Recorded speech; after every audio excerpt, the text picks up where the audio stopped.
करें भाई। चलिए क्लास नोट्स निकालें।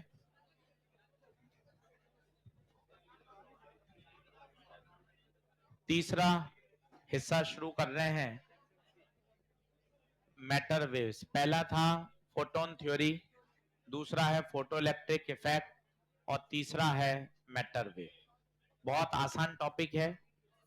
एनसीईआरटी से देखेंगे तो अभी आधे घंटे में ही पूरा हो जाएगा। एनसीईआरटी में केवल इसका एक पेज है।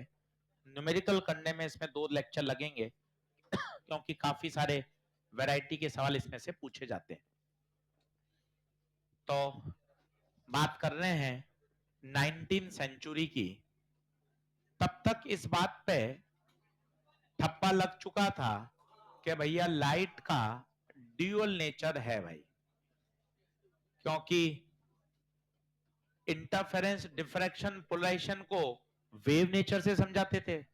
लिनार्ड ने, आइंस्टीन ने फोटो इलेक्ट्रिक इफेक्ट बता दिया, और जो कि फोटो इलेक्ट्रिक इफेक्ट को समझाने के लिए पार्टिकल नेचर चाहिए।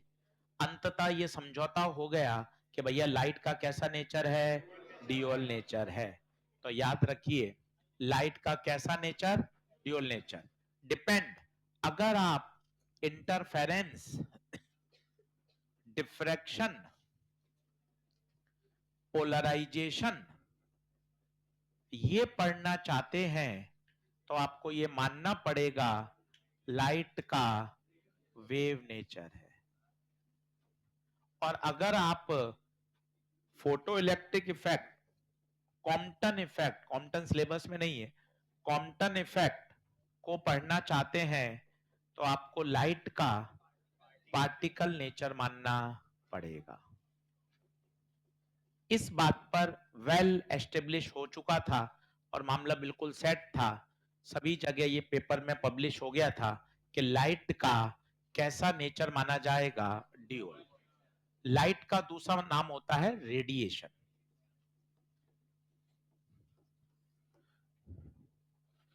ये बात बिल्कुल ठीक थी।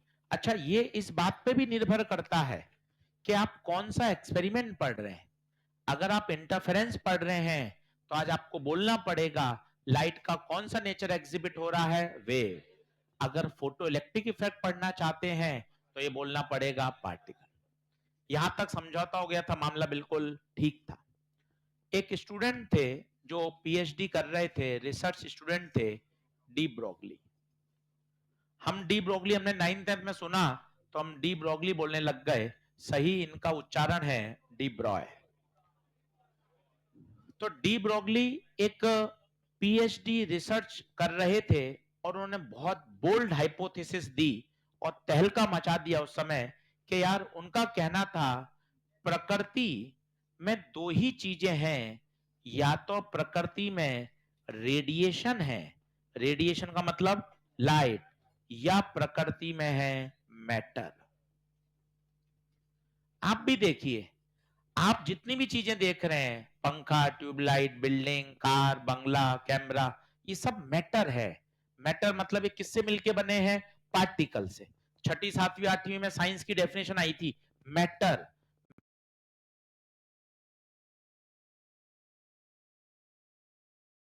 मैटर मीन जो किससे मिलके बना है, पार्टिकल से। सॉलिड, लिक्विड, गैस, ये सब कौन है, मैटर है। तो पूरी प्रकृति में 2 ही चीजें हैं, या तो मैटर है, खिलौने, टेबल, कुर्सी, कैमरा, बोर्ड, पानी की बोतल, जूते, इलेक्ट्रॉन, प्रोटॉन, ये सब कौन है, मैटर। या दूसरी चीज कौन है, सूर्य की लाइट, सनलाइट, बोले तो रेडिएशन।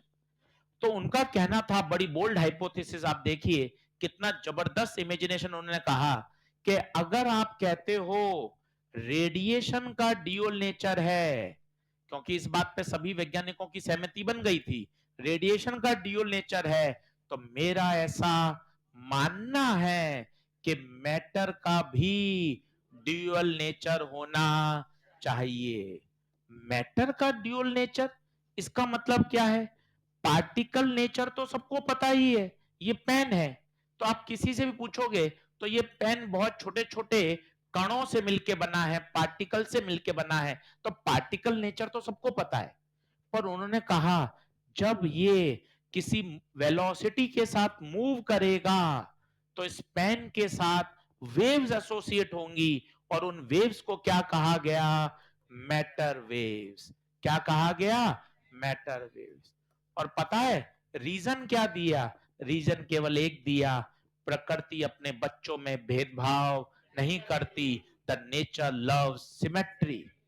जबरदस्त रीजन कि प्रकृति में दो ही चीजें हैं, रेडिएशन और मैटर। अगर रेडिएशन का ड्यूअल नेचर है, अगर लाइट का ड्यूअल नेचर है, तो मेरा ऐसा मानना है मैटर का भी ड्यूअल नेचर होना चाहिए। चाहे पार्टिकल छोटा हो या बड़ा हो, चार्ज हो या अनचार्ज हो, मैक्रोस्कोपिक हो या माइक्रोस्कोपिक हो, अगर वो मूव करेगा तो उसके साथ क्या एसोसिएट होंगी?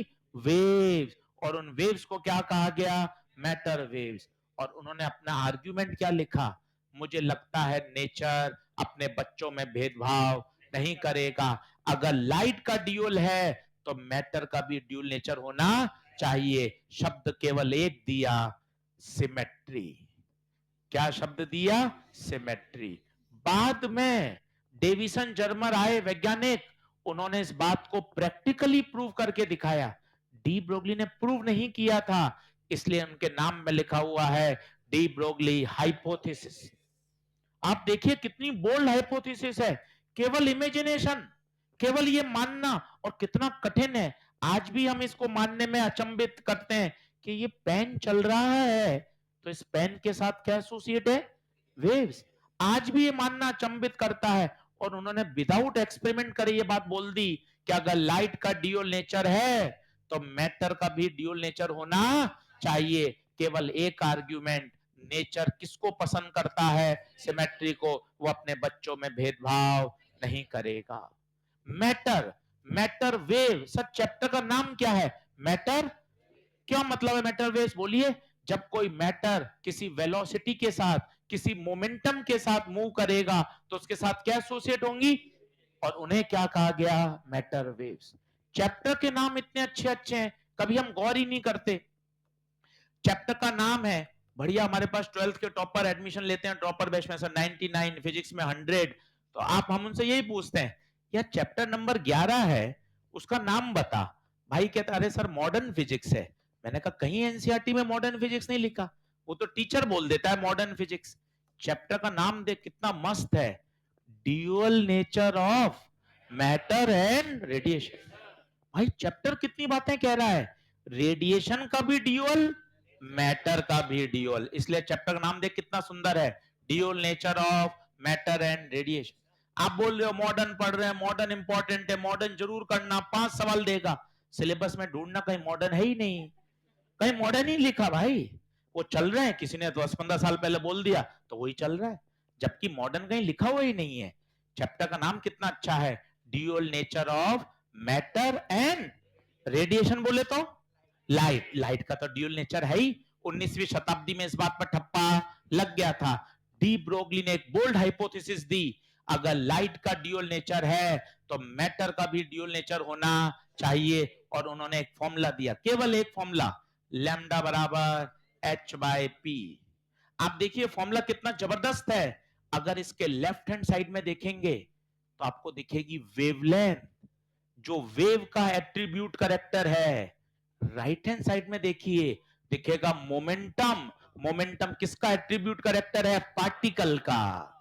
तो एक तरफ वेव है और एक तरफ पार्टिकल करेक्टर है। और डी ब्रोगली हाइपोथेसिस यही है, लैम्डा बराबर एच बाई पी। पी को खोलोगे तो एम इंटू वी, यही लैम्डा कहलाता है डी ब्रोगली वेवलेंथ। अगर आप एनसीईआरटी में देखें तो एनसीईआरटी में एक ही चैप्टर है जो मैंने स्लाइड में पूरा लिख दिया है, एक ही पेज दे रखा है बस। डी ब्रोगली हाइपोथेसिस के बारे में एक ही फॉर्मूला है, लैम्डा बराबर एच बाय पी।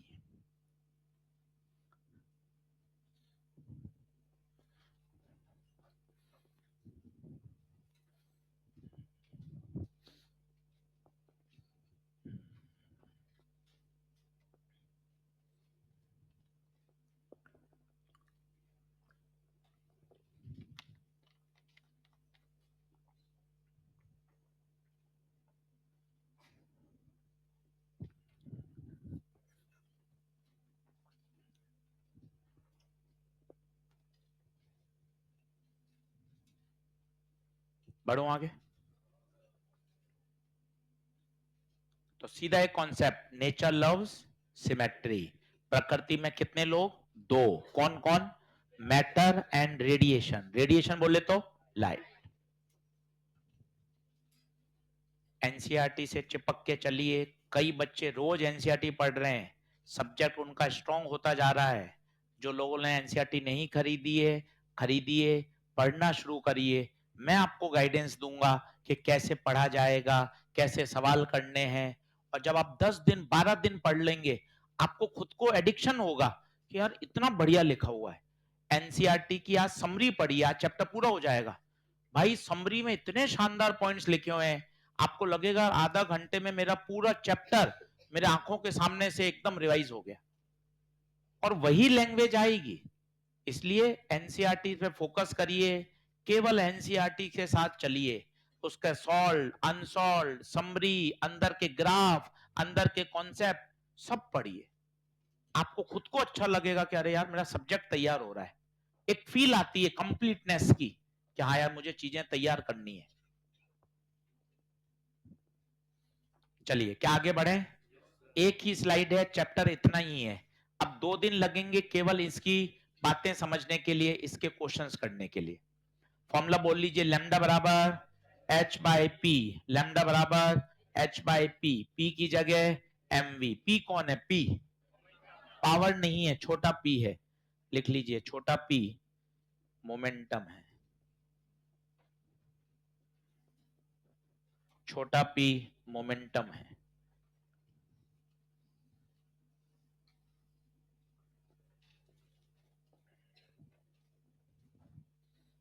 बोलो ओके है? चलिए अब कुछ कुछ बातें सीख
सीखते हैं, धीरे धीरे इसमें आगे अपन बढ़ते जाएंगे। एक नोट लगाइए, करूं नेक्स्ट, कर दूं स्लाइड। अब एक बहुत अच्छी बात पूछी जाती है, बहुत जगह चैप्टर में काम आएगी, एक बार उसको समझ लेते हैं। वो कहेगा a charge particle is accelerated by v volt. ये बहुत जगह आपको लाइन मिलती है, हम परेशान होते हैं यार इसका क्या मतलब है। आज इसको 15 मिनट देख के इसको समझिए, कहीं भी काम आ सकता है, इलेक्ट्रोस्टैट्स में, मैग्नेटिक इफेक्ट में, मॉडर्न में। A charge particle is accelerated by v volt starting from rest. अब इसका क्या मतलब है, आपसे पूछेगा उसकी काइनेटिक एनर्जी बताइए, उसकी स्पीड बताइए, ये सब बातें पूछी जाती हैं। आज इसको बढ़िया आप डिराइव करके इसका डर हटाइए। ये दो प्लेटें हैं और इस प्लेटों पर आपने एक बैटरी लगा रखी है। बैटरी का मतलब क्या लगा रखा है, पोटेंशियल डिफरेंस। चित्र बनाना शुरू करिए।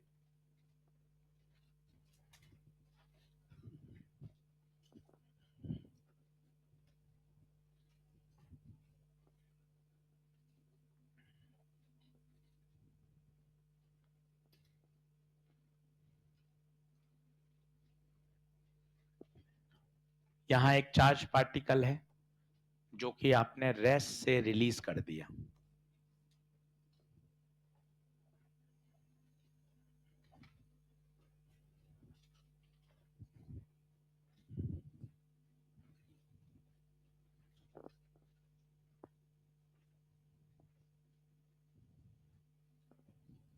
अब आप देखिए, थोड़ा समझिए फिजिक्स, बाकी तो फॉर्मूला वगैरह अपन याद कर ही लेंगे।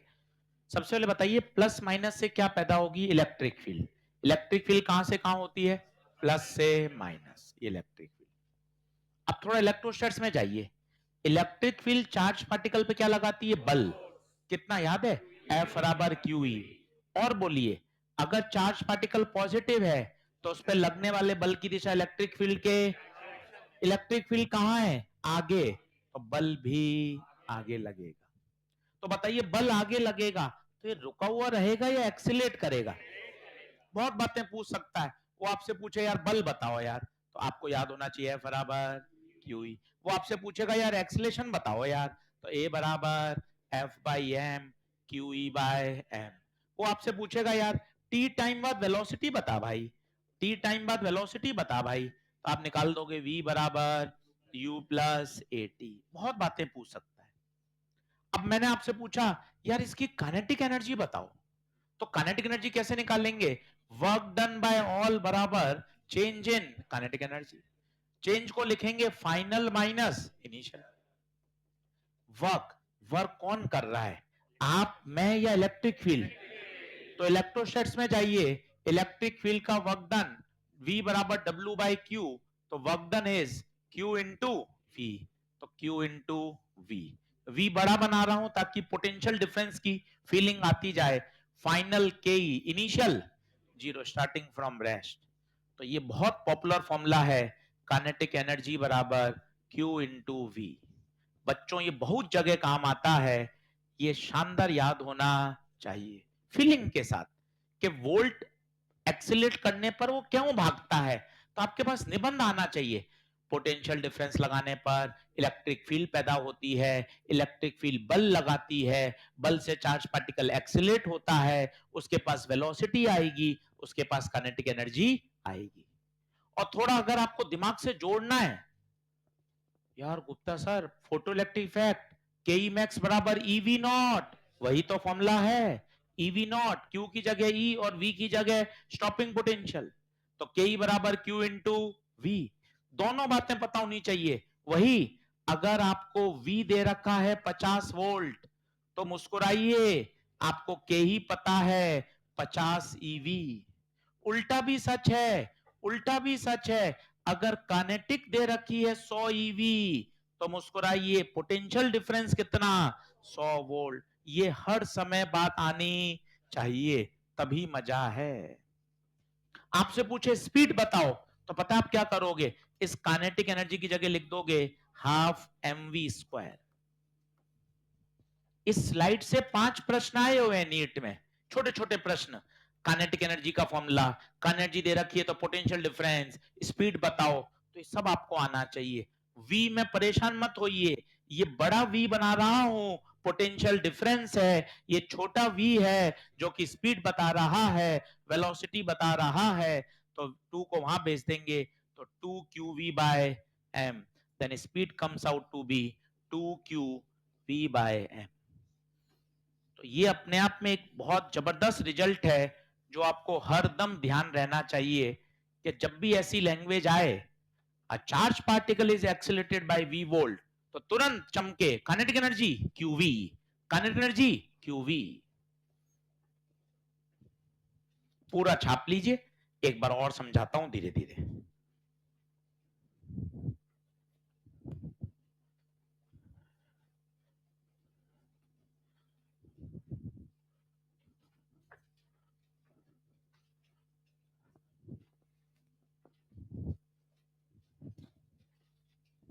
शब्दों को फिर बोलता हूं ताकि घर जाके एनसीईआरटी पढ़ने में मजा आए। 19th सेंचुरी तक इस बात पे ठप्पा लग गया था, रेडिएशन के पास कैसा करेक्टर है, ड्यूअल करेक्टर है। A natural question arises, a natural question arises.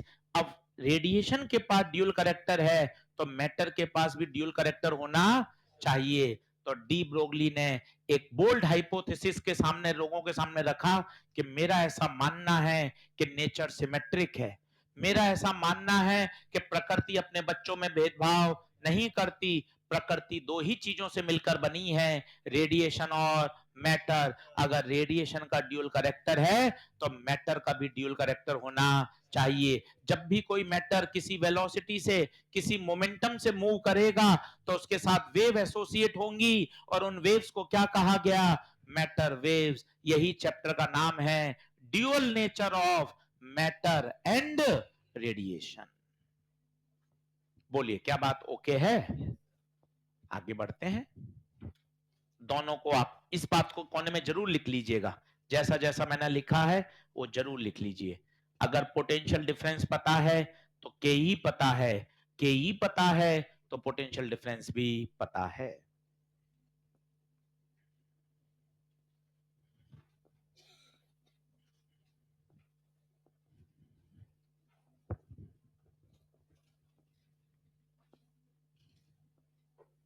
क्या आगे बढ़े?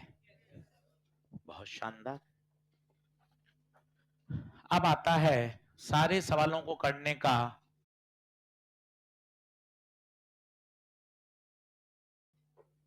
क्या आगे बढ़े? बहुत शानदार। अब आता है सारे सवालों को करने का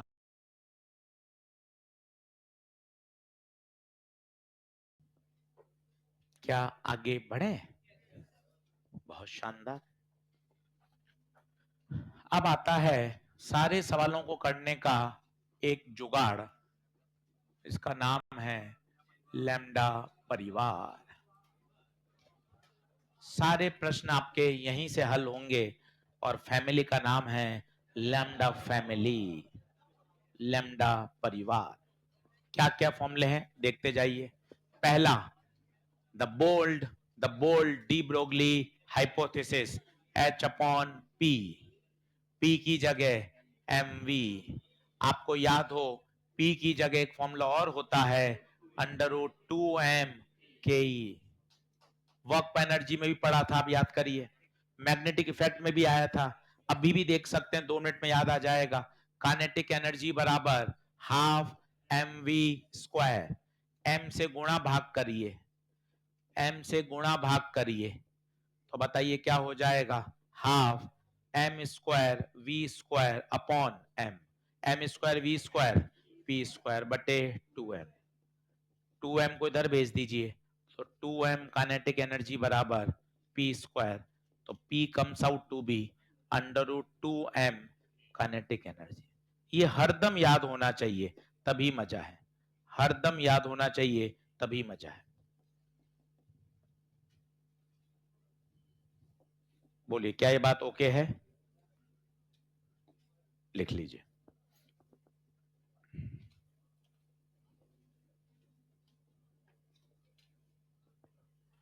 अब अभी मैंने बताया काइनेटिक एनर्जी की जगह क्या लिख सकते हैं, पन्ना पलटी, काइनेटिक की जगह Q इंटू वी।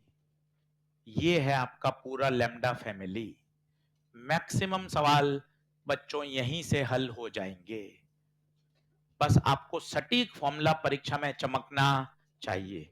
एक एक टर्म को खेलिए।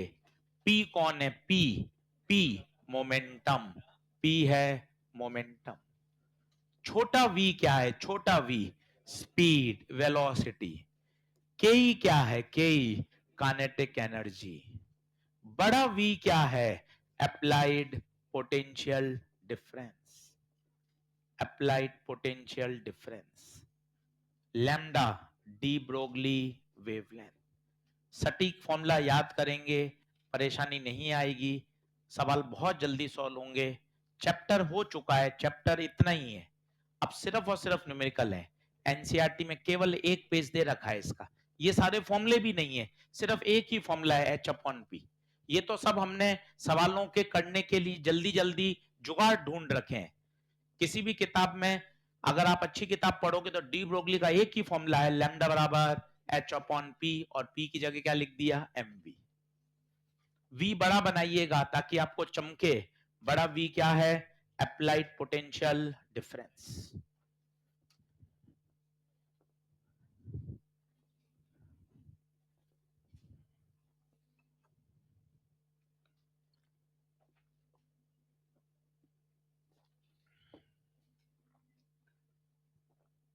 बढ़ो आगे।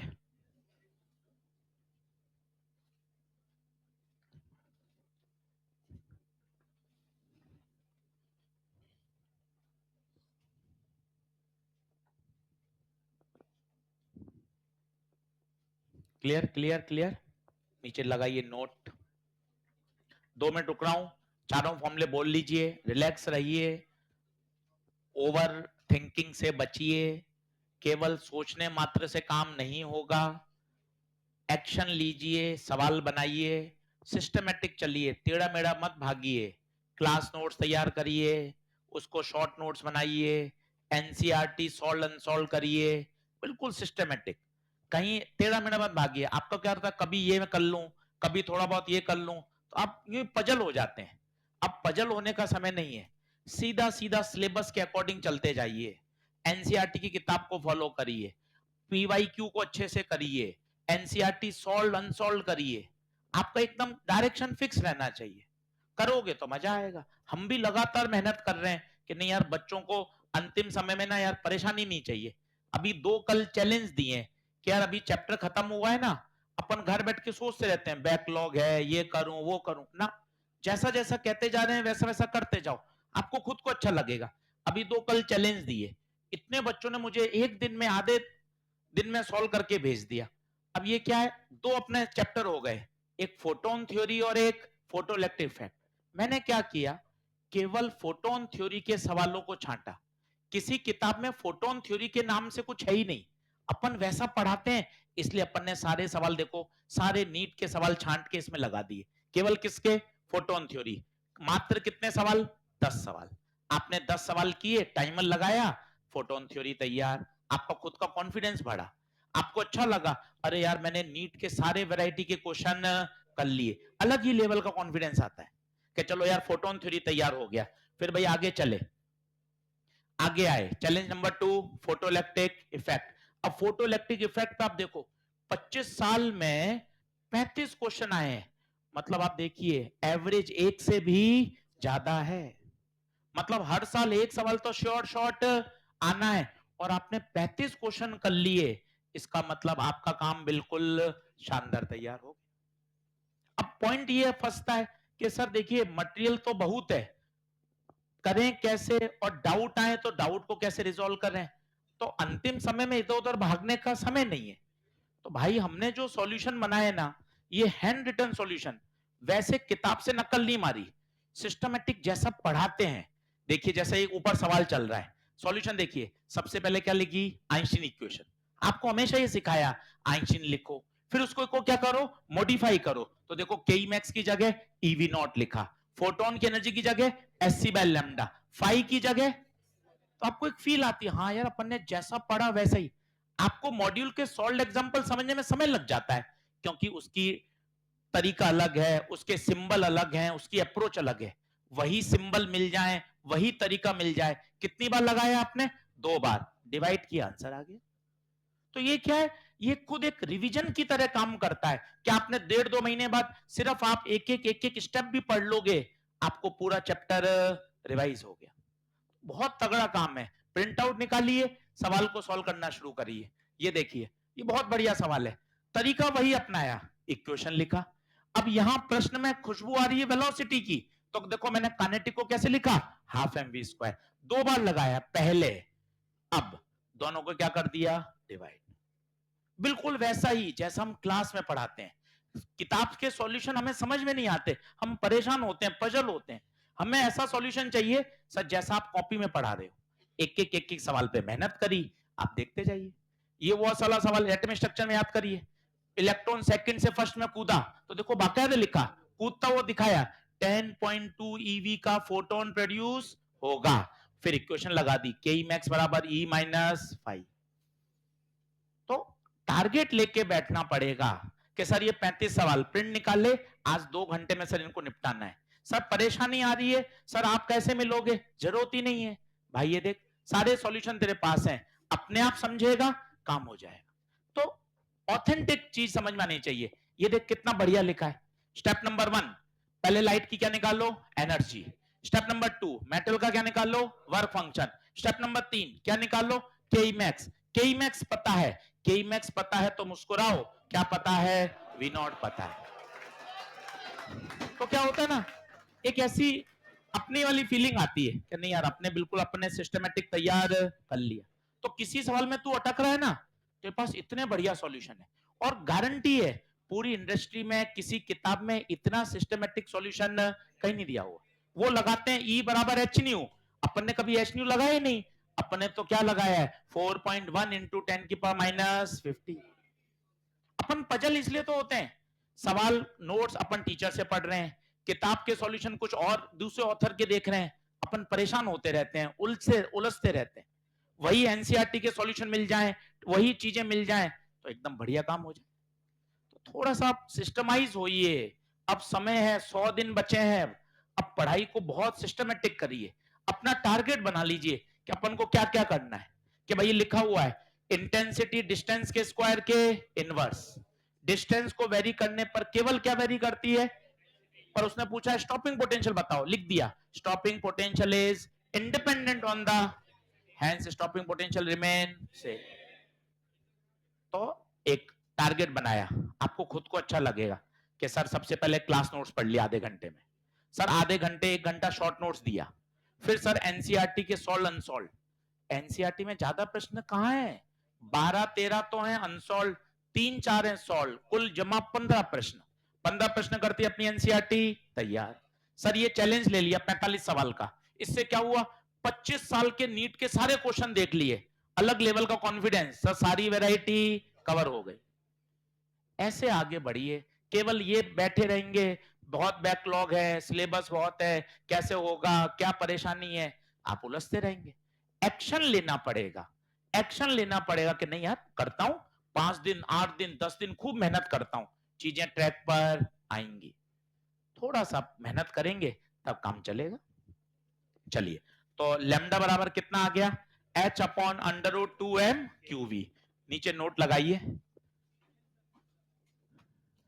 नीचे नोट लगाइए, नोट लगाइए। अगर हम बात करें an electron is accelerated, electron is accelerated with applied potential difference V volt, an electron is accelerated with V volt। अब बताइए V वोल्ट आते ही खुशबू आ रही है V की, तो कौन सा लगाना चाहिए लैम्डा परिवार का सदस्य, लास्ट वाला, H अपॉन 2m/Q_V। बात हो रही है इलेक्ट्रॉन की, बात हो रही है इलेक्ट्रॉन की, तो इलेक्ट्रॉन का मास 9.1 इंटू 10⁻31। इलेक्ट्रॉन पे चार्ज 1.6 इंटू 10⁻⁻19, H की वैल्यू फिक्स है 6.6 इंटू 10⁻34। अब इन सबको रख के सॉल्व करोगे तो इलेक्ट्रॉन के लिए लैम्डा बहुत फेमस है, वो याद होना चाहिए, वो होता है 12.27 अपॉन रूट वी। पर ध्यान दीजिए इलेक्ट्रॉन के लिए है। क्या सर प्रोटॉन और अल्फा के लिए नहीं बनेगा? क्या बनेगा, पर प्रोटॉन का मास अलग, अल्फा पे चार्ज अलग, तो सूत्र अलग अलग आएंगे। इलेक्ट्रॉन का रटा हुआ होना चाहिए 12.27 अपॉन रूट वी। यूनिट भी देखिए क्या है, एंगस्ट्रॉम। कई बच्चे ऐसा फॉर्म याद करते हैं, ये भी काम का है, 150 बटे वी। ये क्यों अच्छा है 150 बटे वी, जरा सोचिए। एक बार प्रश्न आया वी 600 वोल्ट, अगर आप 600 वोल्ट में ये लगाओगे ना तो फंस जाओगे, 6 का स्क्वायर रूट लेना पड़ेगा। ये लगाने पर आश्चर्यचकित मजा आ जाएगा, ऊपर 150 नीचे 600, 150 का 600 में पहाड़ा 4 बार, 4 का वर्गमूल स्क्वायर रूट 2, आंसर आ गया 1/2। तो ये होशियारी है कि कब कौन सा लगाना चाहिए। अगर V आ जाए 100 वोल्ट, V आ जाए 100 वोल्ट, ये लगाना अच्छा है, 100 वोल्ट में ये लगाना अच्छा है। 100 का स्क्वायर रूट लिया कितना, 10, 12.27 को 10 से डिवाइड किया 1.227। तो ये सवाल सिखाता है, वो आपको पता होना चाहिए। पर ध्यान दीजिए ये फॉर्मूला कोने में लिख लीजिएगा, ये formula applicable only for electron.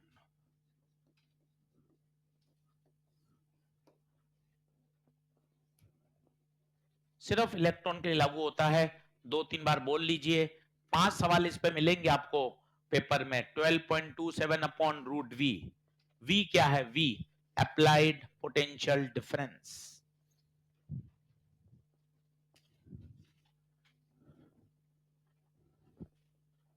क्या आगे बढ़े? जैसे 2-3 छोटे सवाल करके आपको दिखाता हूं। आओ बराबर आओ जल्दी।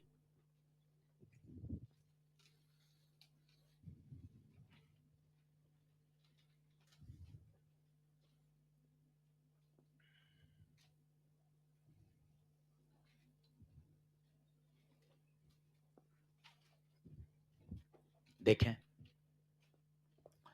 जैसे आपको बोल दे पोटेंशियल डिफरेंस 10,000 वोल्ट लगाया और इलेक्ट्रॉन है, अब इसकी बताइए डी ब्रोगली वेवलेंथ। ये भी नीट में आया हुआ सवाल है। इसी का नीट का थोड़ा कठिन सवाल, वो बड़ा जबरदस्त है। उन्होंने कहा एक इलेक्ट्रॉन है is moving with kinetic energy 100 EV. अब बताइए इसकी डी ब्रोगली वेवलेंथ। आप किताब में देखोगे तो किताब में वो लगा देता है H/√2me, पर आपको यहां एक जुगाड़ यूज करना चाहिए। अगर काइनेटिक एनर्जी पता है तो मुस्कुराइए, पोटेंशियल डिफरेंस पता है कितना वोल्ट, 100 वोल्ट। ये आपके चमक गया। इसके बाद तो देखिए सवाल कितना आसान है, 12.27 अपॉन रूट वी। दोनों नीट में आए हुए सवाल हैं, बस समझदारी पूर्वक फॉर्मूला सही लगाइए। 12.27 बटे 10 1.227 एंगस्ट्रॉम। ये बहुत सोचने की बात है। काइनेटिक एनर्जी में बच्चा सोच नहीं पाता, ऊपर वाले में तो क्या चमकता है, उसको क्यों चमकता है, पोटेंशियल डिफरेंस दे रखा है और वो घर से फॉर्मूला भी पोटेंशियल का याद करके गया है, 12.27 अपॉन रूट वी। तो 12.27 अपॉन रूट में 10,000, 10,000 का स्क्वायर रूट 100।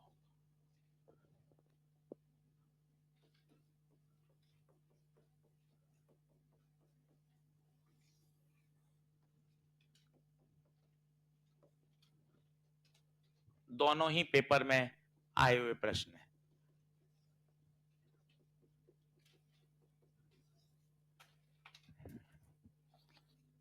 चैप्टर बहुत आसान है, कठिन क्यों बनेगा भी?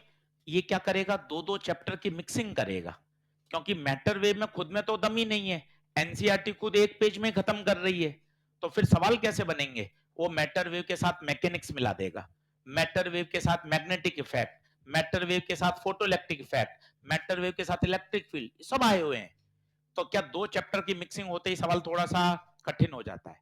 इन जनरल मैटर वेव में तो दम ही नहीं है, एक ही फॉर्मूला है उसके पास, लैम्डा बराबर H upon P, D Broglie hypothesis.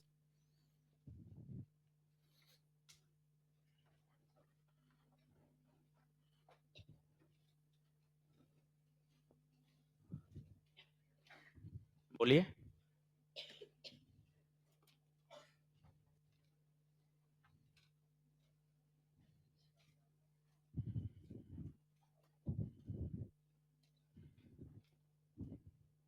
बढ़ू आगे।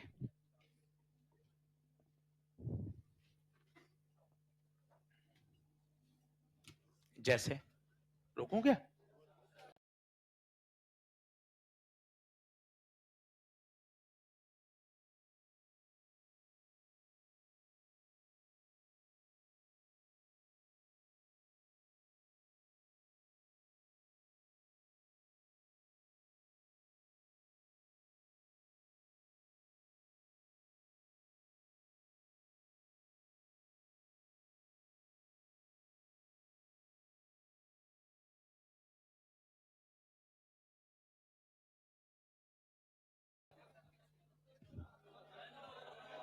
लिख लिया? दूसरे सवाल को स्टार लगा लेना। ये सवाल शॉर्ट नोट में भी जाना चाहिए, क्योंकि अच्छा सवाल है, चमकता नहीं है पेपर में कि काइनेटिक एनर्जी दे दी तो बच्चा लैम्डा बराबर H upon under root 2 M लगा देता है, उसमें फंस जाओगे, बहुत लंबा हो जाएगा। ये चमकना चाहिए परीक्षा में कि काइनेटिक एनर्जी दे रखी है तो वी नॉट पता है, सीधा वी लिख दिया 100 वोल्ट, आया हुआ पेपर में सवाल है। जैसे कुछ ग्राफ वाले सवाल, अब लैम्डा बराबर हम सभी जानते हैं क्या है, एच अपॉन पी, यही कहलाती है डी ब्रोगली हाइपोथेसिस।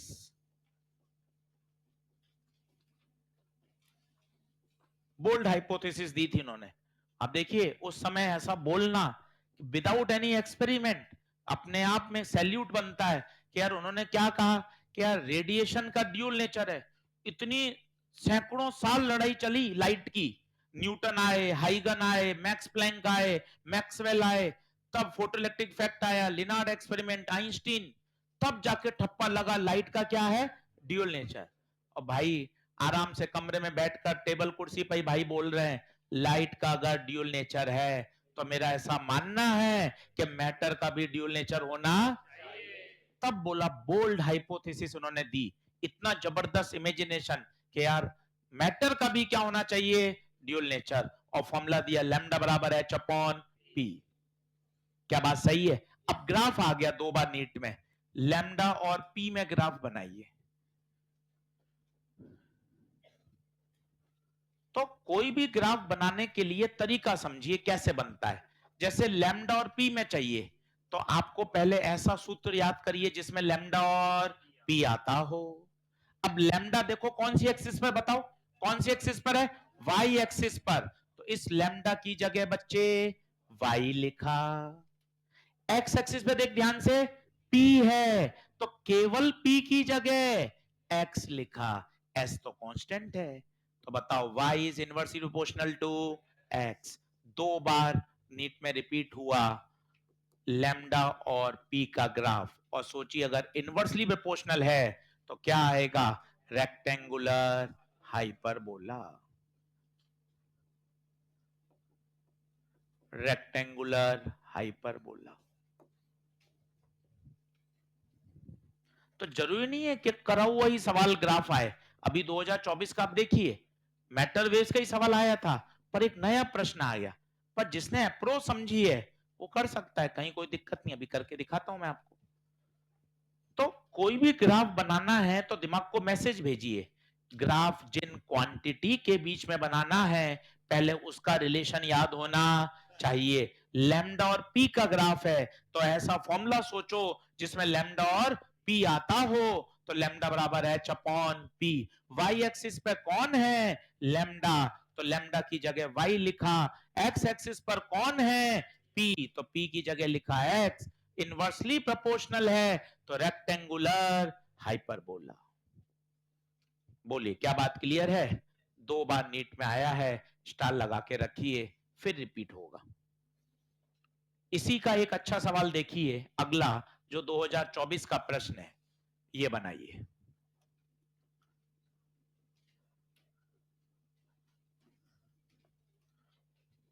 अब आप देखिए, इसको समझदारी से करना पड़ेगा।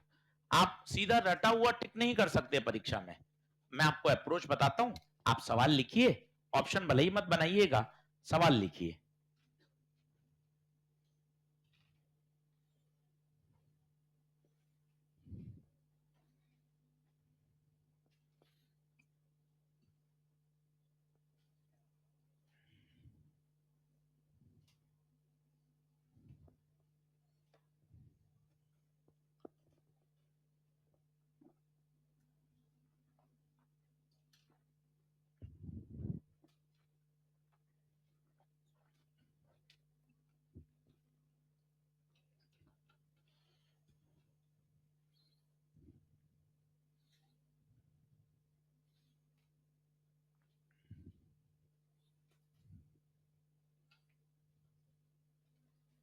अब देखना कितना बढ़िया प्रश्न है, और ऐसे कोई भी नया प्रश्न आ सकता है भाई परीक्षा में किसी भी चैप्टर में। तो ग्राफ में आप परेशान मत होइए, मैं आपको तरीका बताता हूं, उससे आप कोई भी सवाल क्रैक कर सकते हो।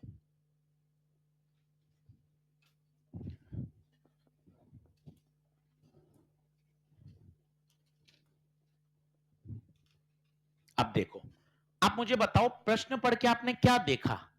ग्राफ किस किस के बीच में है? बताओ। लैम्डा स्क्वायर और ई, लैम्डा और ई। तो आपने सोचा यार, पहले एक ऐसा रिलेशन याद करो जिसमें लैम्डा और एनर्जी आता हो। तो लैम्डा परिवार के पास गए, क्या ये चमका क्या? गुप्ता सर यही क्यों यूज किया? क्योंकि यार मुझे ऐसा फॉर्मूला चाहिए था बेटा जिसमें लैम्डा भी दिखे और एनर्जी भी दिखे।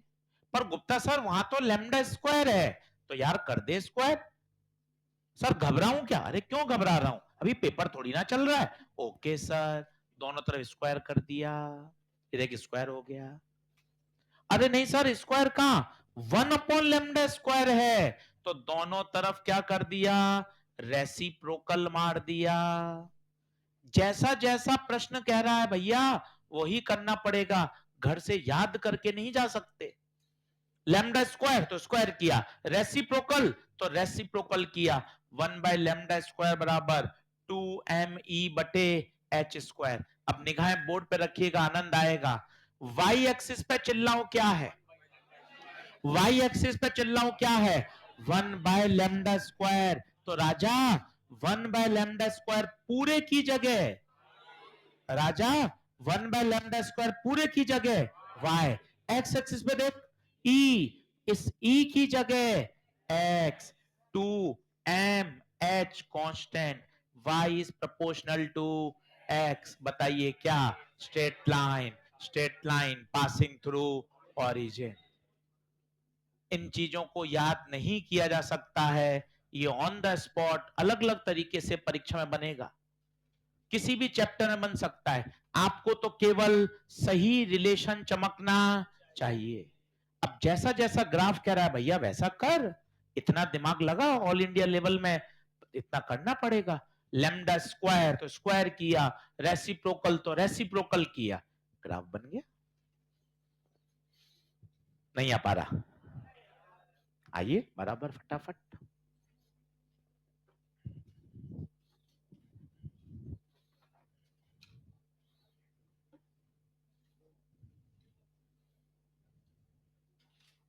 बढ़ो आगे।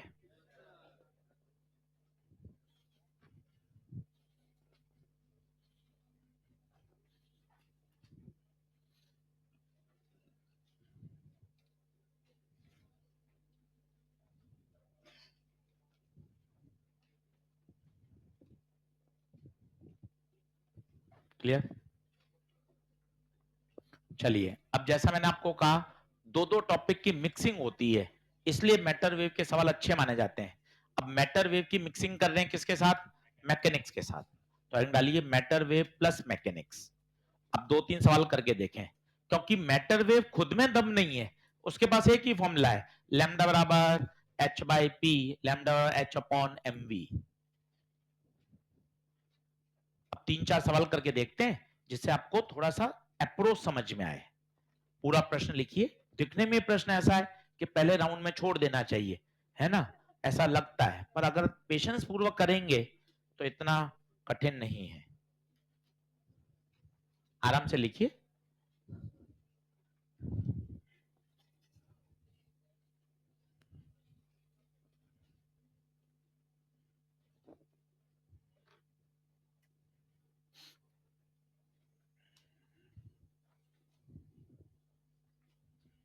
अप्रोच बताऊंगा और वो 10, 12, 15 सवाल करके आपकी भी डेवलप हो जाएगी। ऐसा कोई बहुत बड़ा रॉकेट साइंस नहीं है, तो कहीं घबराने वाली बात भी नहीं है।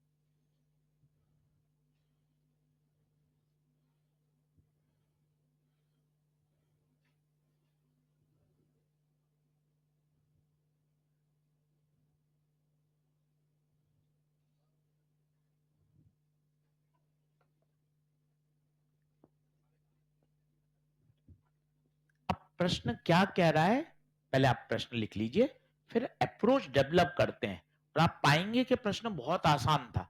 बस एक आपको ना हिम्मत रखनी पड़ती है नए सवाल के प्रति, कि नहीं सर, थोड़ा परेशान होके, थोड़ा सा पेशेंस रख के अगर अपन ने ब्रेक कर लिया तो सवाल बन जाएगा।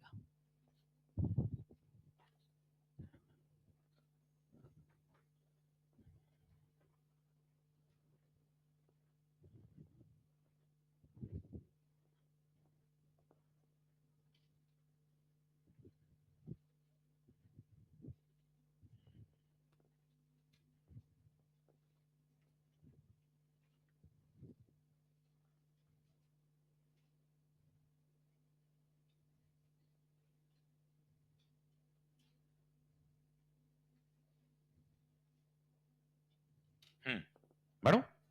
अब सीख, मुझे हल नहीं करना, मुझे अप्रोच सिखानी है कि यार क्या आशीष सर आप सोच कैसे रहे हो, वो मुझे आप सोच सिखाओ, वो मैं आपको धीरे धीरे सिखाता हूं। प्रश्न आपने देखा, एक शब्द आया भाई डी ब्रोगली वेवलेंथ, तो ये आपको तुरंत उंगली पकड़ के ले गया chapter modern physics matter wave में, चलो ऐसी तो नेविगेशन होता है, नहीं सवाल तो सारे मिक्स आएंगे। तो कोई एक शब्द होता है, करंट दिख रहा है, किरचॉफ लॉ दिख रहा है, अच्छा करंट इलेक्ट्रिसिटी में चल भाई। आपको पूछा मैग्नेटिक फील्ड बताओ वायर की, अच्छा यार mu naught I upon 2 pi R. तो कोई एक शब्द होता है जिसको पढ़ने के बाद चैप्टर की तरफ नेविगेशन होता है, डी ब्रोगली वेवलेंथ, तुरंत आप कूद गए मॉडर्न फिजिक्स मैटर वेव। आपने कहा एनर्जी, एनर्जी, तो आपने सोचा यार लैम्डा परिवार में एनर्जी का एक ही सूत्र है 2m ke।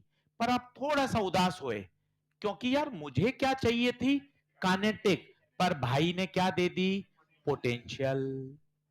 फिर सर ये क्या दिया है, सर ये क्या है, इसको क्रैक करो।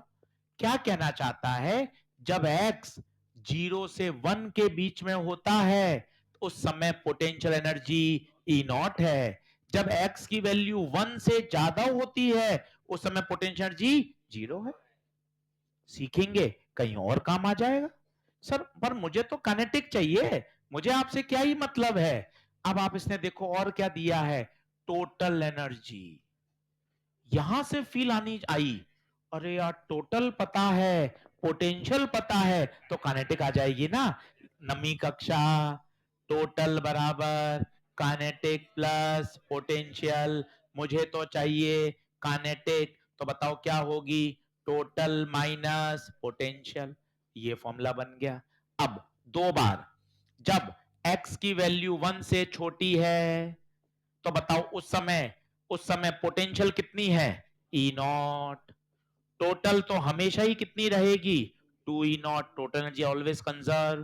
तो बताओ काइनेटिक कितनी आ जाएगी, 2 e naught minus e naught, kinetic energy आ गई कितनी, ई नॉट।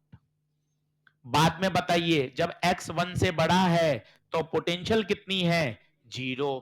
टोटल तो हमेशा ही कितनी रहेगी, 2 e naught, total energy is always conserved, तो काइनेटिक कितनी आ जाएगी, टोटल माइनस पोटेंशियल। तो 2E0 माइनस 0, तो काइनेटिक आ गई 2E0। एक बार इतना समय लगेगा, जब इसी सवाल को 4-5 बार देखोगे ना तो आप खुद ही, अरे यार टोटल 2E0 है, पोटेंशियल E0 है, तो तुरंत यहीं लिख दोगे काइनेटिक E0। अच्छा टोटल 2E0 है, पोटेंशियल 0 है, तो यहीं लिख दोगे काइनेटिक 2E0। भाई एक बार ही लगती है माता बच्ची, पर फिर वो सवाल दिमाग में सेट हो जाता है, फिर जब रिवाइज करते हैं तो जल्दी हो जाता है।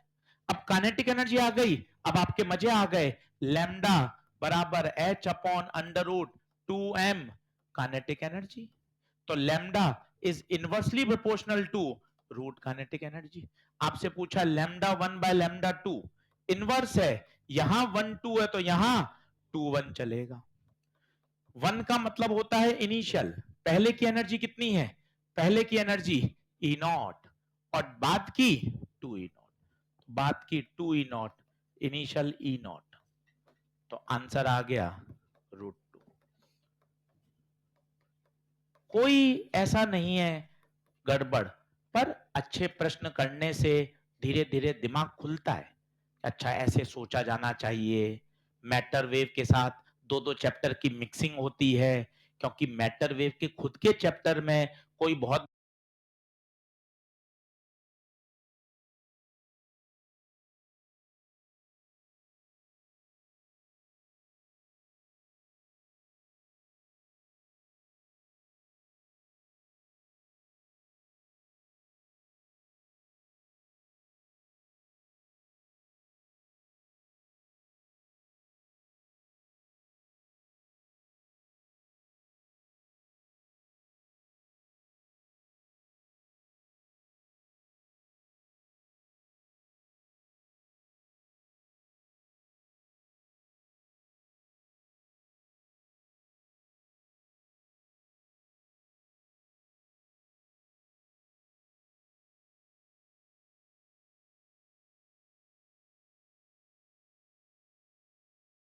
बड़ा रॉकेट नहीं है।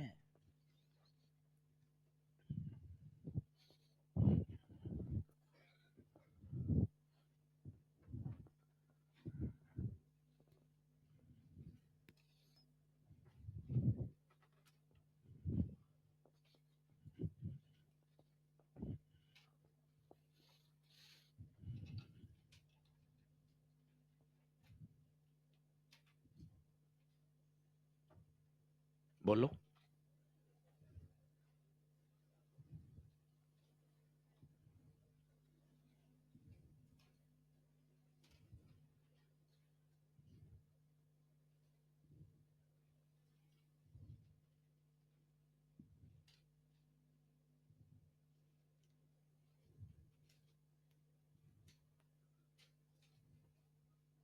बड़े साहब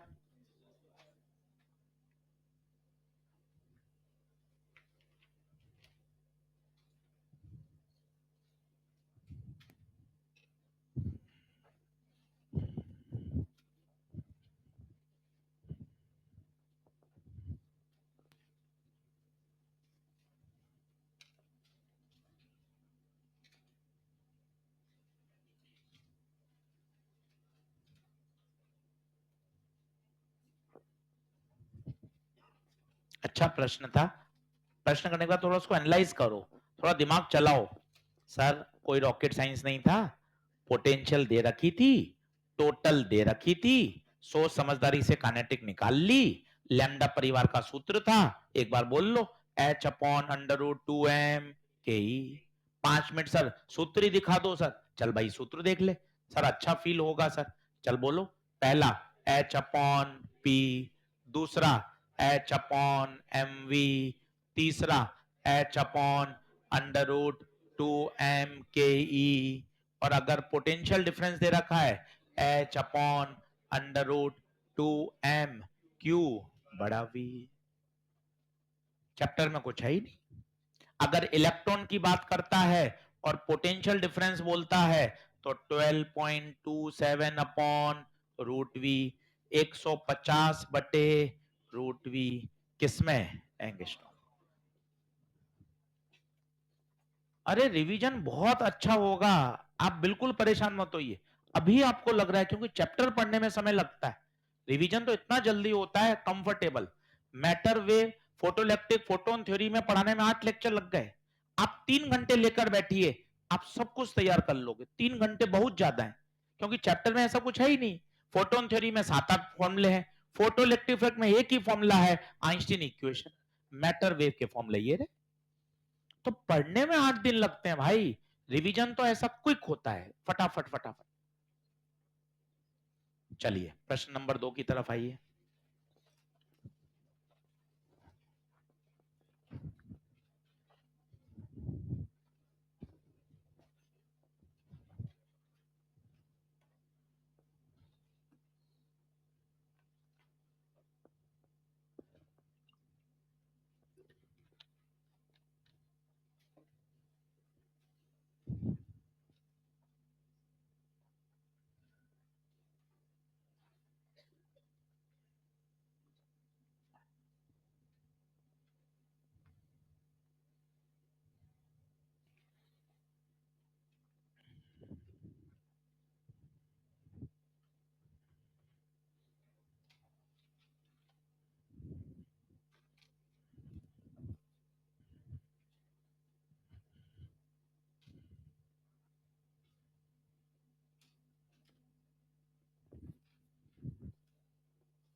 अब जैसे ही कोई बम का फटना है, स्प्लिट होना है, तो तुझे पता चलना चाहिए भैया, मोमेंटम कंजर्वेशन।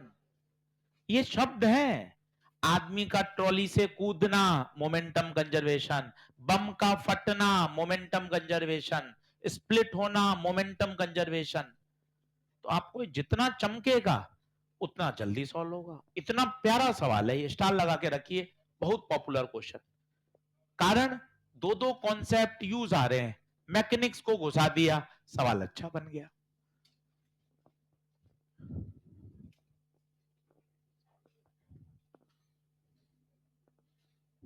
चलिए देखना कितना मस्त सवाल है। और कई बच्चे इसको लंबा कर देते हैं, लंबे की जरूरत ही नहीं पड़ेगी, आप देखना। पार्टिकल, न्यूक्लियस है जिसका मास m है। सर रेस्ट के पीछे भी कोई फिजिक्स है? हाँ है ना। रेस्ट का मतलब इनिशियल मोमेंटम, क्योंकि मोमेंटम होता है मास इनटू वेलोसिटी। रेस्ट है तो इनिशियल मोमेंटम 0। अब ये फटा 2 भागों में। अब तुम इतने समय से पढ़ रहे हो, अगर 2 भाग में फटता है तो दोनों भाग एक दूसरे के अपोजिट जाते हैं। क्या वेलोसिटी सेम होगी क्या? ना ना। मोमेंटम मान लिया P1 और P2। चित्र देखिए, चित्र से बड़ा समझ में आता है। चित्र से कितना क्लियर हो रहा है। 2 टुकड़े हैं, दोनों टुकड़े विपरीत दिशा में भाग रहे हैं। गुप्ता सर ये जरूरी है कि विपरीत दिशा में भागे? हाँ, क्योंकि सिस्टम का अगर इनिशियल मोमेंटम 0 है तो फाइनल मोमेंटम को भी 0 होना वो तभी संभव है जब एक प्लस में भागे और एक माइनस में। अब बताइए मोमेंटम कंजर्वेशन।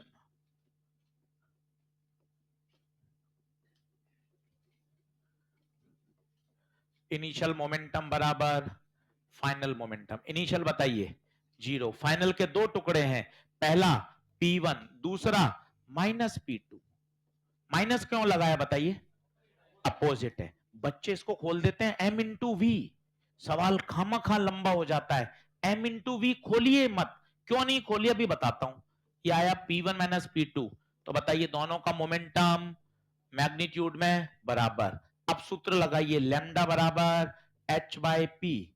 एच सेम है, पी भी दोनों का सेम है। अगर पी भी सेम है तो लैम्डा का रेशियो 1:1। कई बच्चे ऐसा लगा देते हैं, आपने भी ऐसे ही किया है, m/3 into V1, 2m/3 into minus V2। पर इससे फायदा क्या? इससे V1 V2 का रेशियो आएगा, फिर सवाल लंबा हो जाएगा। फिर आप H/mv लगाओगे, मास का रेशियो लिखोगे, V का रेशियो लिखोगे। जबरदस्ती इतना बड़ा करने की आवश्यकता ही नहीं है। देख के जाइए। एक अगला सवाल बोलता हूं, आपको मजा आएगा। गन बुलेट फायरिंग, जो कि मोमेंटम कंजर्वेशन पे आधारित है, नवी कक्षा में भी दे रखा है। आज बढ़िया सीख के जाइए। बुलेट आगे जाती और गन पहला प्रश्न बताइए, क्या बुलेट और गन की स्पीड बराबर होती है क्या?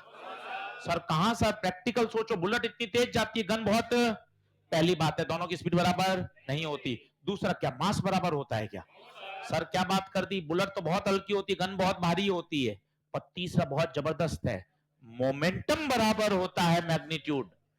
देख लीजिए, मोमेंटम बराबर है, मास बराबर, वेलोसिटी बराबर, मोमेंटम का मैग्नीट्यूड बराबर है। और मजे की बात, अगर आप जानना चाहें तो काइनेटिक एनर्जी का पी का सूत्र होता है, अभी आपने पढ़ा, अंडर रूट 2m ke। इसको सॉल्व करोगे तो के ही बराबर होता है पी स्क्वायर बाय 2m। चूंकि पी सेम है तो काइनेटिक एनर्जी मास के, यहां से आएगा आनंद, बुलेट का चूंकि मास कम है इसलिए बुलेट की काइनेटिक एनर्जी ज्यादा है, गन का मास ज्यादा है, गन की एनर्जी कम है। मास अलग अलग, वेलोसिटी अलग अलग, बट मोमेंटम सेम। और अगर मोमेंटम सेम है, एच सेम है, तो डी ब्रोगली का रेशियो भी सेम आएगा। आंसर आएगा 1:1। बहुत बढ़िया सवाल। अगर आप m इंटू वी में उलझ गए तो सवाल की लंबाई बढ़ा देंगे, उत्तर वही आएगा। क्या ये बात बढ़िया है? स्टार लगा के रखिए, रिवीजन करने लायक सवाल है, काम का प्रश्न है। m इंटू वी से कर लीजिए, उससे भी आ जाएगा उत्तर, पर सवाल की लंबाई थोड़ी सी बढ़ेगी।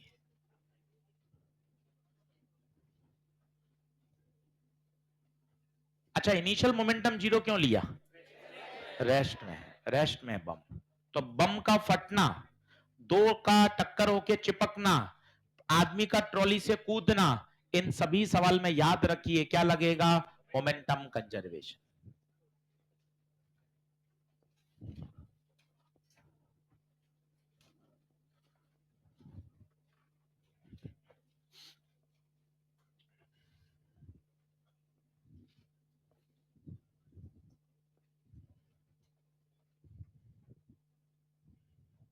खुद सोचिएगा, नवी कक्षा लगेगी, 9th क्लास, आराम से सोचिए।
छोटे हैं ना इसलिए समझाना पड़ता, आपको लगता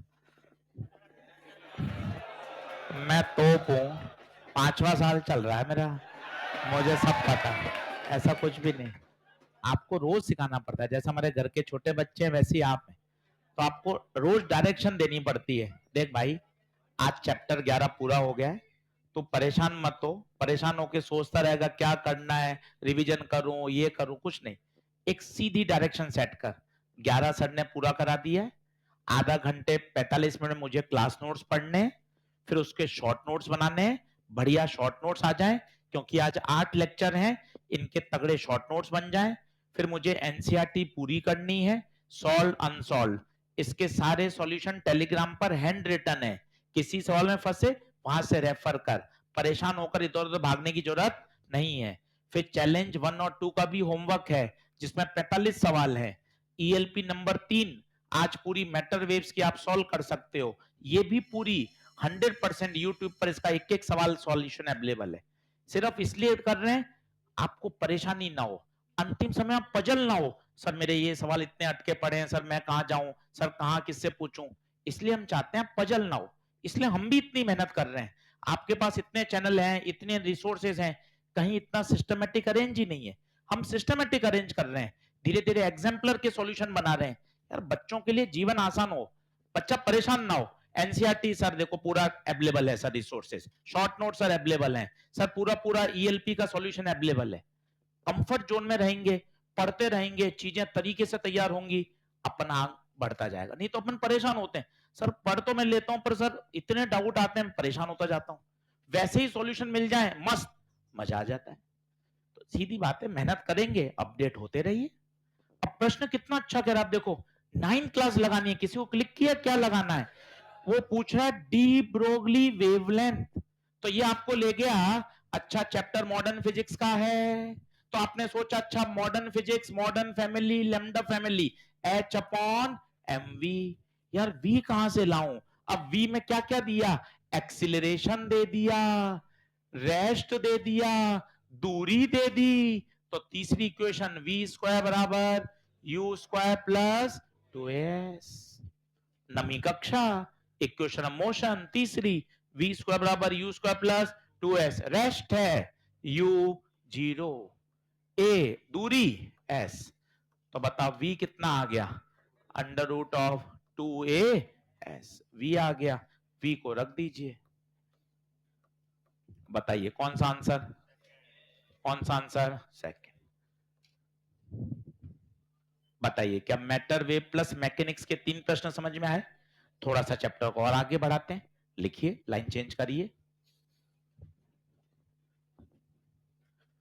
परसेंटेज वाले क्वेश्चन,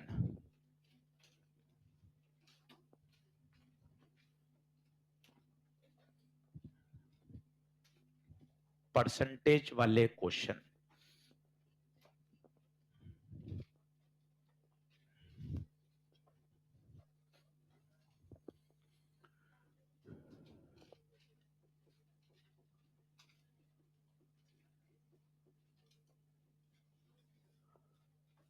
परसेंटेज वाले क्वेश्चन ये पूरी फिजिक्स में बनते हैं भाई। बीच बीच में आपको खूब बार मैं समझा चुका हूं, फिर समझाता हूं। परसेंटेज वाले सवाल से डर हटना चाहिए। आपसे कोई पूछता है परसेंटेज चेंज, तो सर इसका मतलब क्या होता है। परसेंटेज चेंज का मतलब होता है final minus initial upon initial into 100। ये याद रखिए, हमेशा यही होता है, final minus initial upon initial into 100। अब मैंने आपसे पूछा यार परसेंटेज चेंज इन वेवलेंथ बताओ, परसेंटेज चेंज इन वेवलेंथ बताओ, तो आपको क्या लिखना चाहिए, final wavelength minus initial wavelength upon initial wavelength into 100। तो आपसे पूछे find the percentage change in wavelength, इसका मतलब आपको चमकना चाहिए, वो क्या चाहता है आपसे पूछना, lambda 2 minus lambda 1 upon lambda 1 into 100।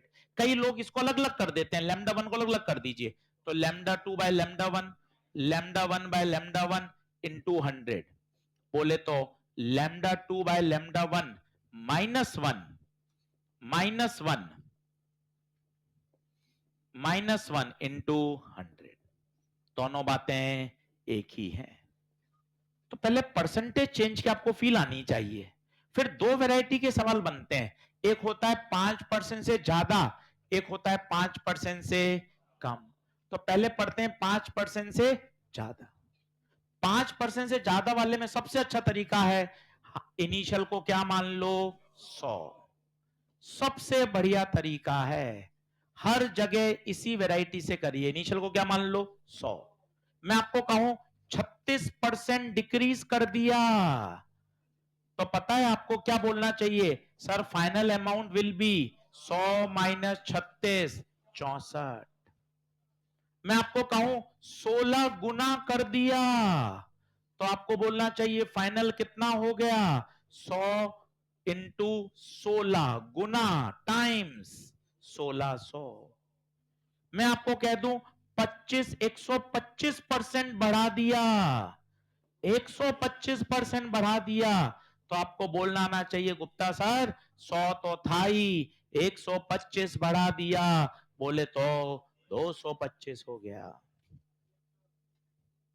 ये बातें समझिए, ये हर चैप्टर में काम आएगा।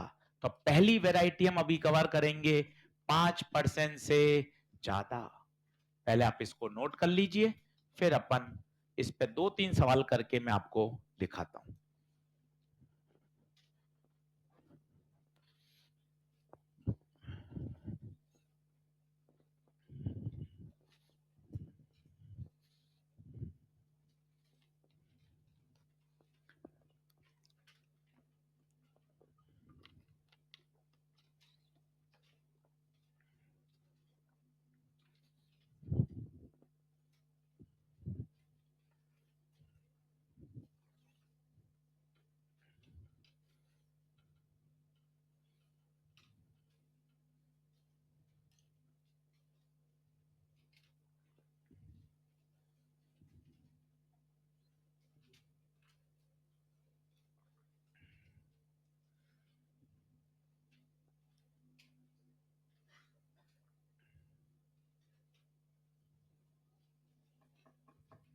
कल ठप्पा लग चुका है, जो अफवाह चल रही थी मार्केट में कि भैया क्या होगा, सीबीटी होगा क्या, ऑनलाइन होगा क्या, तो इस साल लास्ट पेन पेपर मोड हो रहा है, क्योंकि जो नोटिफिकेशन आया है वो काफी लेट आया है। अगली बार से सब चेंज हो जाएगा, 2 पेपर होंगे, लास्ट है जब इसमें एक ही पेपर है, पेन पेपर मोड है, ऑफलाइन है, सिंगल डे सिंगल शिफ्ट जैसा अभी तक होता आया है। इसलिए बढ़िया तरीके से तैयार करें, क्योंकि हम इसी में हैबिचुअल हैं, सीबीटी में नहीं है हम हैबिचुअल, हमने दिया ही नहीं है। जेई मेन में तो पिछले 7 साल से सीबीटी हो रहा है, तो अगले साल से सीबीटी की तैयारी करेगी गवर्नमेंट, और बिल्कुल कर देगी। जेई मेन में तो इतनी इफेक्टिव तरीके से चल ही रहा है, तो लास्ट है जिसमें सिंगल डे और सिंगल शिफ्ट में होगा, इसलिए अच्छी तरीके से करें, पूरे ईमानदारी से। अभी डेट भी आ जाएगी मई की, और वो अभी खुलासा नहीं हुआ है कि 200 सवाल हैं या 180 हैं, पर ये बात है पेन पेपर मोड है, ऑफलाइन है, single day single shift, OMR based, जैसा अपन दे रहे हैं पेपर वैसा ही। तो अच्छी बात है, क्योंकि कोई भी नई चीज में ना अपन थोड़ा सा एक साइकोलॉजिकल परेशान होते हैं कि यार अभी सीबीटी हो जाता तो हमें 5 टेस्ट सीबीटी हमें कराने पड़ते, आप उसमें अभी इतना परफेक्ट नहीं हो। तो पेन पेपर मोड है, तो जैसा अपन कर रहे हैं वैसा ही है, तो बढ़िया अच्छी तरीके से अपने लिए प्लस पॉइंट है। बढ़िया मेहनत करिए, पेपर का लेवल अच्छा आएगा, फिर मेंटली तैयार रहिए, क्योंकि पिछले साल इतने रायता फैला, इतनी धांधली हुई है, पेपर बढ़िया आएगा।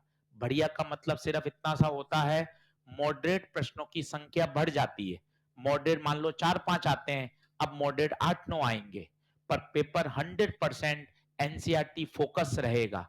इसलिए हम तो अलर्ट होकर पिछले 3 महीने से आपको एनसीईआरटी साथ साथ कराते जा रहे हैं, अगले 2-2.5 महीने भी आपको यही कहेंगे, एनसीईआरटी से चिपक के चलो, नई किताब के थ्रू चलो, समरी पढ़ो। इस साल भी एक असर्शन रीजन का सवाल आपको पता हो, एक एटम वाला, वो एटम के समरी से आया है, और जिसको सुप्रीम कोर्ट में चैलेंज किया गया था, फिर दिल्ली आईआईटी ने उसको नई एनसीईआरटी के अकॉर्डिंग सही माना था।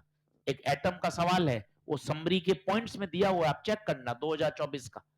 इसलिए मैं आपको रोज टेलीग्राम पे अपडेट करता हूं कि आप समरी पढ़ो, इसके क्वेश्चन करो, कहीं मत परेशान हो, जो सिलेबस है उस सिलेबस के अकॉर्डिंग चलो, इधर उधर मत फंसो। जो सिलेबस है सबसे पहले उसको तैयार करो कि सब मेरा सिलेबस, मेरे सॉल्व, मेरे अनसॉल्व, मेरी समरी, मेरा इन टेक्स्ट सब कुछ तैयार है। चलिए, क्या ये चारों बातें ओके हैं? 36% बढ़ाना, 16 गुना बढ़ाना, ये सब आना चाहिए। ये देखिए परसेंटेज चेंज का मतलब, या तो ये लगाओ या ये लगाओ, मैं ये लगाऊंगा अभी, आप देखना, लेमडा 2 बाय लेमडा 1 -1 इंटू 100। आइए एक दो प्रश्न से शुरुआत करते हैं, लिखिए, calculate the calculate the percentage change in the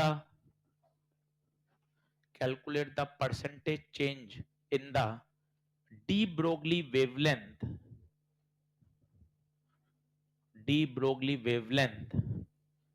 of an electron if if its kinetic energy is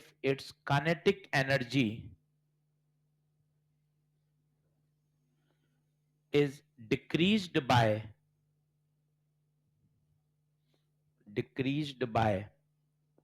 36%.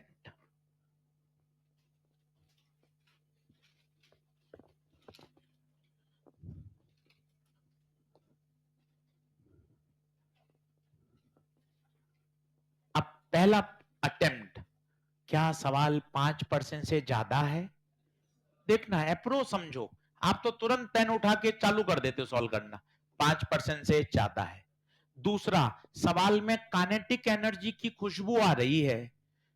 सवाल में काइनेटिक एनर्जी की खुशबू आ रही है, तो ऐसा सूत्र याद करो जिसमें काइनेटिक एनर्जी दिखाई देता है। फिर इनिशियल रुपए को कितना मानो? 100 रुपया मानो। KE1 मान लिया आपने 100, 36% कम कर दिया तो 100 माइनस 36 कितना हो गया? 64। सूत्र आपको पता चल गया, lambda is inversely proportional to √2me। अब सभी लोग बोर्ड पे देखना, दो स्टेप खतरनाक हैं और इन दोनों स्टेप के पीछे विज्ञान का कारण आपको सिखाऊंगा। दो स्टेप खतरनाक, बोर्ड पे देखिए, सतर्क रहिए। अब मैं लिखना चाहता हूं लैम्डा 2/λ1। अगर आपने 1/2 लिखा तो गलत हो जाएगा। आदत डालें, क्या लिखना है? 2/1। कारण बताऊंगा अभी। 1 2 और m कांस्टेंट, इनवर्स है। इनवर्स है तो बताइए, यहां बच्चे 2 1 आ रहा है तो यहां 1 2 आएगा। E1 initial 100, final 64। 100 बोले तो 10, 64 बोले तो 8, 5/4। अगला स्टेप ये था पहला। दूसरा स्टेप, दूसरा जानलेवा है, खतरनाक के साथ साथ जानलेवा भी है। क्या है इसमें? दोनों तरफ एक घटाओ। सर ये क्या जादू टोना है? एक घटाना क्यों कह रहे हो? अब सोचिए, एक घटाने से क्या होता है, अपने आप LHS में वही चीज बन गई जो आपको फाइंड करनी है। देखिए आप, अपने आप, अभी मैंने आपको बताया था परसेंटेज चेंज का मतलब। राजा, परसेंटेज चेंज का मतलब λ2/λ1 -1। ये देख, अपने आप बन गया। नहीं तो बच्चे क्या करते हैं, पहले यहां वैल्यू निकालते हैं, फिर उस वैल्यू को उस फॉर्मूले में ले जाके रखते हैं, सवाल की लंबाई बढ़ गई। तो अच्छा सर, फिर ये खतरनाक क्यों है? 2/1 लिखना जरूरी है। अगर 1/2 लिख दोगे तो फंस जाओगे। क्यों? -1 करने पर नीचे क्या आ जाएगा? λ2। जबकि λ2 नहीं चाहिए नीचे, नीचे λ1 चाहिए। तो एक बार ध्यान देना है, एक बार सतर्क रहना है, फिर चीजें आसान हो जाएंगी। λ2/λ1 ही करिए और दोनों तरफ क्या कर रही है? एक। सर एक घटाने के पीछे क्या कारण है? एक घटाने के कारण लेफ्ट हैंड साइड में अपने आप वो एक्सप्रेशन बन गया जो हमें फाइंड करना है। अब देखिए कितना आसान, 5/4 में से एक गया, 1/4 इंटू 100, 25 प्लस 25। प्लस का मतलब है इंक्रीज, क्योंकि दो ऑप्शन दे सकता है वो 25 के, इंक्रीजेस बाय 25, डिक्रीजेस बाय 25। तो आपको ये भी झंडा गाड़ना है, प्लस आना इस बात का संकेत है इंक्रीजेस बाय 25%। बोलो। तो दोनों स्टेप बढ़िया हैं, दोनों को स्टार लगाइए। दोनों स्टेप खतरनाक हैं और दूसरा जानलेवा है, उसको ध्यान रखिएगा। दोनों तरफ एक घटाना चाहिए। एक घटाने से क्या होता है, लेफ्ट हैंड साइड में अपने आप वो सामान बन गया जो सामान आपको फाइंड करना है। एक और करके देखिए, तब मजा आ जाएगा। लिखिए,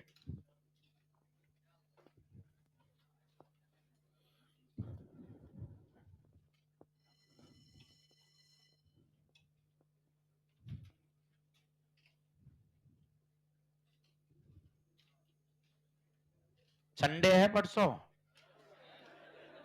13-14 घंटे पढ़ना है। कोचिंग आते हैं, कोचिंग मिला के 13-14 घंटे। अगर कोचिंग नहीं आ रहे हैं तो एक्सक्लूसिव सेल्फ स्टडी 14 घंटे। एक क्लास पढ़ने के लिए आते हैं तो 2 घंटे मान लीजिए, घर पे 12 घंटे चाहिए। 4 क्लासें पढ़ते हैं कोचिंग में तो 7 घंटे खर्च होते हैं, घर पे 6 से 7 घंटे चाहिए। इन शॉर्ट, कुल मिला के रोज कोचिंग प्लस सेल्फ स्टडी 13 से 14 घंटे आना चाहिए। हम सोने के लिए नहीं आए हैं कोटा में, याद रखना। अब जो 100 दिन बचे हैं, 14 घंटे का रोज टाइम टेबल अपनाना चाहिए। और 14 घंटे बहुत ज्यादा नहीं है।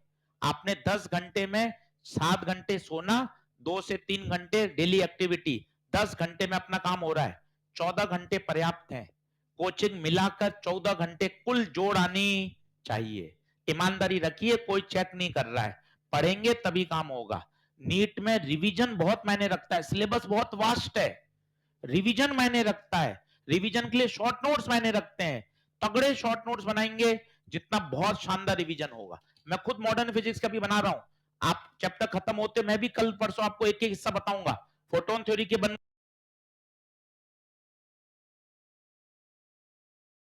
गए मेरे, फोटो इलेक्ट्रिक इफेक्ट के मैं भी लिख रहा हूं।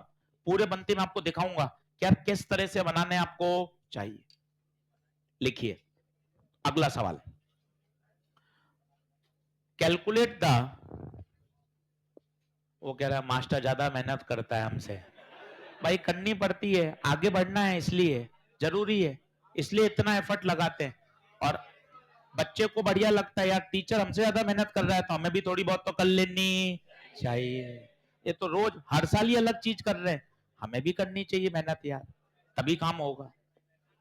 चलो, calculate the percentage change in the de Broglie wavelength of an electron, de Broglie wavelength of an electron if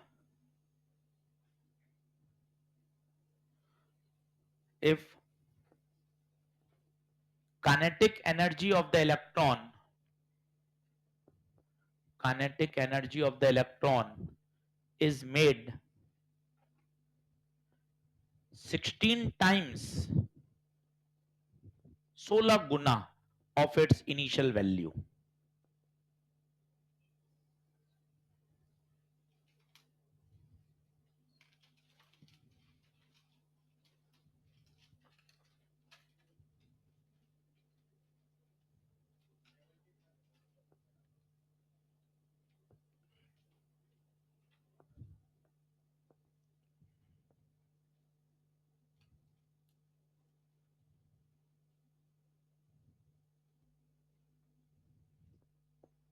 करिए, सीधी शॉर्ट ट्रिक मत लगाइए। 16 गुना तो इनिशियल को 100 माना, फाइनल 16 गुना तो कितना हो गया 1600।